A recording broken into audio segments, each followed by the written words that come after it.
ಒಬ್ಬರೇ ಒಬ್ಬರು ಶಾಸಕರು ಹೇಳಿರಲಿಂದ ಇಡೀ ಪಕ್ಷಕ್ಕೆ ಮುಜುಗರ ಆಗುತ್ತೆ ಅಂತೇಳಿ ತಿಳ್ಕೊಳ್ತಕ್ಕಂಥದ್ದು ಏನು ಬೇಕಾಗಿಲ್ಲ.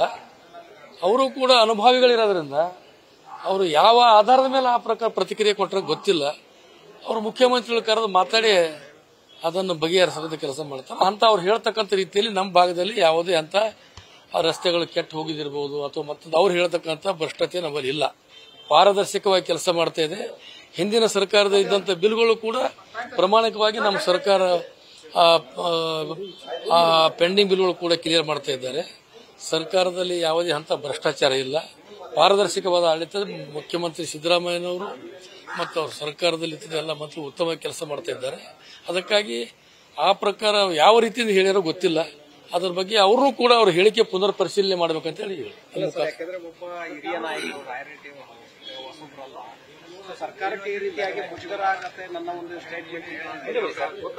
ಅವರು ಹಿರಿಯ ನಾಯಕರು ಅಂತ ತಾವು ನಮ್ಗಿಂತ ಹೆಚ್ಚಿನ ಅನುಭವ ನಿಮಗೆ ಅದ ಅವ್ರ ಬಗ್ಗೆ. ಅವರು ಅತ್ಯಂತ ಭ್ರಷ್ಟ ಕೆಲಸಗಳಾಗಿವೆ ಅಂತ ಏನು ಹೇಳ್ಯಾರ. ಇವತ್ತು ನಾನು ಪತ್ರಿಕೆಯಲ್ಲಿ ಗಮನಿಸಿದ್ದೇನೆ. ಮುಖ್ಯಮಂತ್ರಿಗಳು ರಾತ್ರಿ ಬಂದ ಮೇಲೆ ಅವ್ರಿಗೆ ಕರೆದು ಯಾವ ರೀತಿಯಲ್ಲಿ ಹೇಳಿಕೆ ಕೊಟ್ಟರೆ ಮತ್ತು ಅವರೇ ಅವರಿಗೆ ಸರಿ ಮಾತಾಡ್ಕೊಂಡು ಬಗೆಹರಿಸ್ತಾರೆ. ಆಮೇಲೆ ಒಬ್ಬರೇ ಹೇಳ್ಯಾರ ಅಂತೇಳಿ ಇಡೀ ರಾಜ್ಯದಲ್ಲಿ ಎಲ್ಲಾನು ಭ್ರಷ್ಟ ಇದಾಗಿದೆ ಅಂತ ಹೇಳಿ ಯಾರು ತಿಳ್ಕೊಂಬೋದು ಬೇಕಾಗಿಲ್ಲ. ಅವರು ಅದು ಅವ್ರಿಗೆ ಕರೆದು ಮಾತಾಡಿ ಅನುಭವಿ ರಾಜಕಾರಣಿಗಳು. ಇಲ್ಲ ಇಲ್ಲ ಇಲ್ಲ ನಮ್ಮಲ್ಲಿ ಯಾವುದೂ ಇಲ್ಲ. 100% ಪಾರದರ್ಶಕವಾದಂಥ ಆಡಳಿತ ನಡೆದಿದೆ. ನಮ್ಮಲ್ಲಿ ಯಾವುದೇ ಭ್ರಷ್ಟಾಚಾರದಿಂದ ನಮ್ಮ ಸರ್ಕಾರ ಇಲ್ಲ.